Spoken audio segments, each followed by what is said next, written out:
So guys, the Northerners have come together to, to form a group. Possibly this might be an anti-Tinubu group.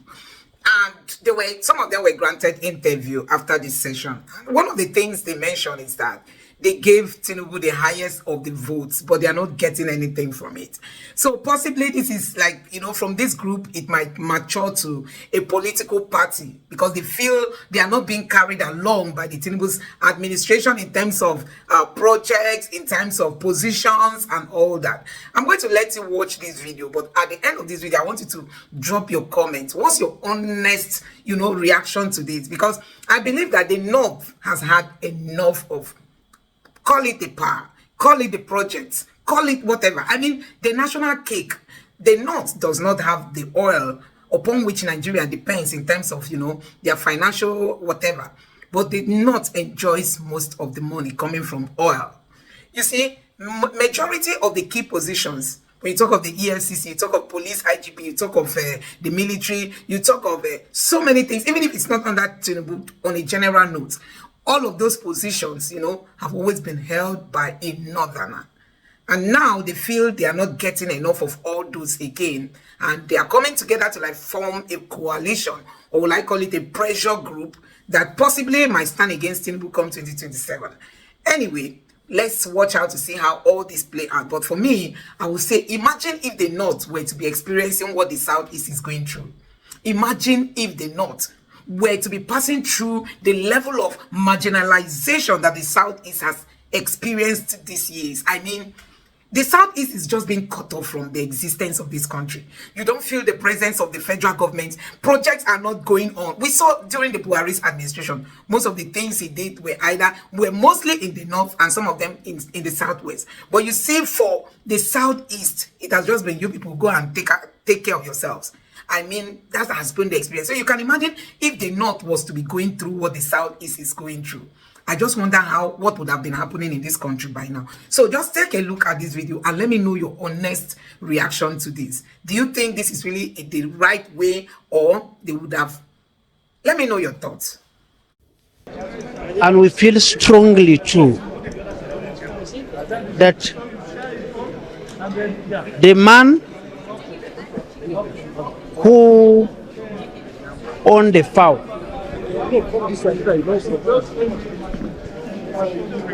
we feel strongly that the man who owned the fowl should not eat the head. We feel strongly that the North chunked out over 63.3% of total vote cast in favor of the current administration, and we believe that the North also could have been compensated when it comes to projects and other issues. However, what we meet to discuss today is the future of the North as League of Northern Democrats, irrespective of our party affiliation. You see SDP, PDP, Labour Party, all of us we met today. And the communique will be made available to the press as the convener and the chairman of the occasion have already put across. What would you consider as the biggest challenge confronting the North today? Well, insecurity, because in the Northeast you have the Boko Haram insurgency. In the Northwest we have the offshoot of Boko Haram, that is banditry, and the North Central states of Benue, Plateau, and Nasarawa. We have the issue. It started in the name of Hadas. Now it have taken another different dimension. Our people in the North Central can no longer go to their farms. Northeast cannot go to the farm. Northwest cannot go to the farm.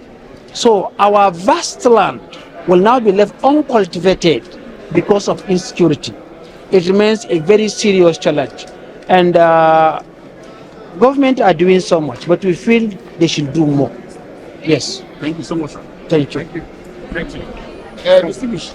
Well, I think as already mentioned by the convener, the general concern is the growth and development of the region of the North and ultimately the growth and development of Nigeria as a nation. It will not be in the interest of any other person to ignore the various communities that existed over 100 years ago before the amalgamation of Nigeria.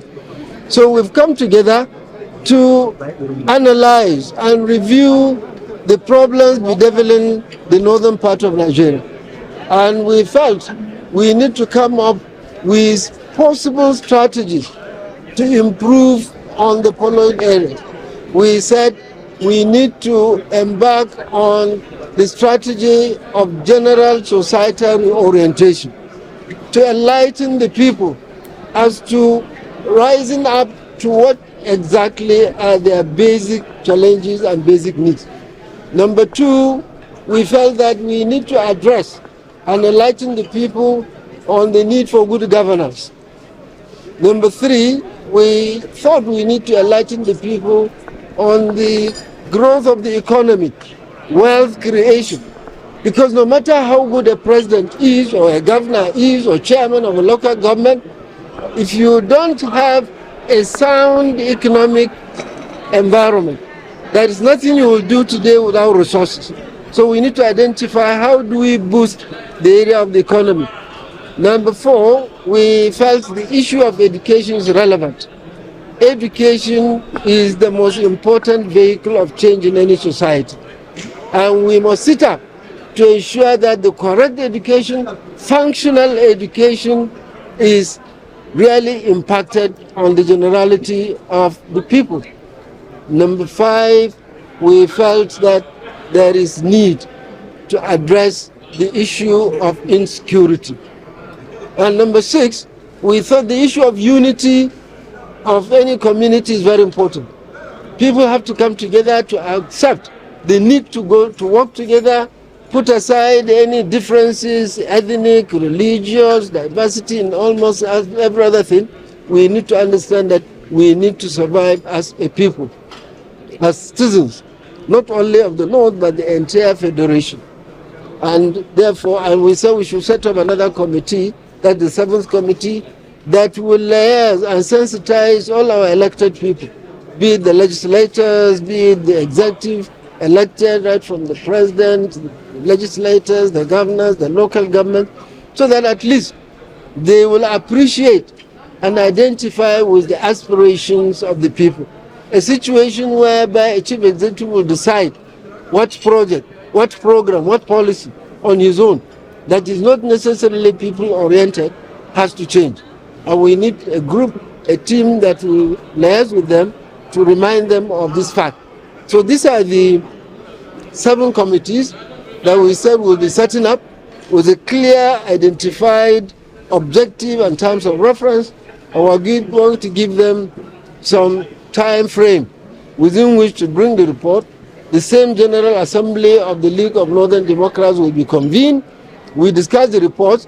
The whole idea is to produce a document that we can confront anybody seeking our vote, to say this is exactly the aspirations of our people, these are the expectations of the people, and we want you to assure us this will be part of your guiding principle. This is the purpose of this. We'll make this, your meeting, does it by any way have 2027 in focus? No. It's political though, and it's not about any person. It's not about any particular political party, and it's not necessarily about 2027. It is an all-time issue. It's not about the next election. We want to produce a focus. We want to produce a document, a priority list, which is not just about 1 year, 4 year, 10 years issue. It's an all-time issues that we want to raise. And any one of us in this group, all political leanings are there. We have PDP people, we have APC, we have Labour, we have all the political parties. We have the SDP, we have people that don't even belong to any political party, technocrats. It's a collection of who is who that we think will come together and produce what we call confidence in governance, restoring confidence in governance. That's our concern. Okay, talking about confidence in governance, how do you assess the administration so far? In view of what happened last week about the national protest and talking about bad governance and well, I think the government. You see, you have different opinions. The judgment, people have spoken, and the government has heard them, that they don't have good governance on ground. And it's left for the government to see this as a challenge. And the speech of the president confirmed this, that I have heard you, I have listened to you. The next thing we want to see, what measures will the government put in place? And it's not just about the central government. We are talking of even the local government. We are talking even of the state government. If I may give you an example, it is unthinkable, it is condemnable for a state government to say that for you to contest a chairman of a local government, you have to buy a form 10 million. That is completely nonsense. It's madness. A young man who is ready to serve his community in the village, he has to find 5 million to contest ordinary councillorship. I think this is crazy. This is enough for people to protest. I mean, where would they find this? Any government that is talking about 10 million, 7 million, 5 million for councillorship, chairmanship is crazy, is condemnable, and it's unacceptable in democracy. They are doing this. They will use public funds, buy the forms for their candidates, because no any other party, except the party of the government, can buy this form, and not even the candidates. Sir, a number of lamentation has been coming out from the north of Nigeria, and it's not about the current administration leading, but it's about maybe the condition of living of people living in that part of the country. And you have coming together. I was privileged to be inside, and I heard part of that lamentation. What is it that this league intends to do? I have told you, out of the 7 committees we are forming, there is a committee on economy. And when you talk of economy, there is the issue of poverty. When you talk of economy, there is the issue of empowerment of the youth. There is the issue, when you talk of unemployment, it's not just employment into government services. We want to make sure our youth are economically engaged. We have so many trades that we can encourage the young men to participate. If you say we have open land, they should go back to farm. Every inch belongs to somebody else. How will you tell them to go to farm without any capital? So I think we're all right. So guys, you have seen it for yourself. Like I told you guys that the North has had so much and they are still enjoying so much. When you talk about the humanitarian, ministry, it is favoring the Northerners. It is favoring them. The money that is being shared hand to hand is being given mostly to them.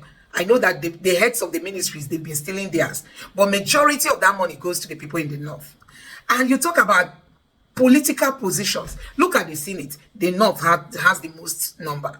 Look at the House of Assembly. The North has most of the numbers, and other key positions. Then when you come to education, a Northerner who has jam of 100 score might even get a better course to study in the university than somebody from the South who got 200.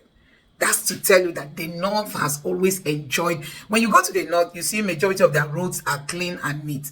But go to the Niger Delta. Let me not just say Nigeria as a whole. Go to the Niger Delta. Go to the Southeast. Go to the South.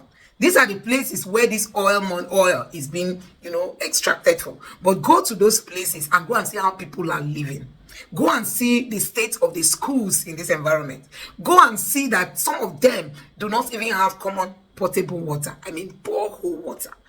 Go and see what people are going through in the South. Let me just say in the South. But the North is not finding it funny again with Tinubu because they feel they've not got enough of the appointments. They've not got enough of what else again that they've not got enough. But I think that is wrong.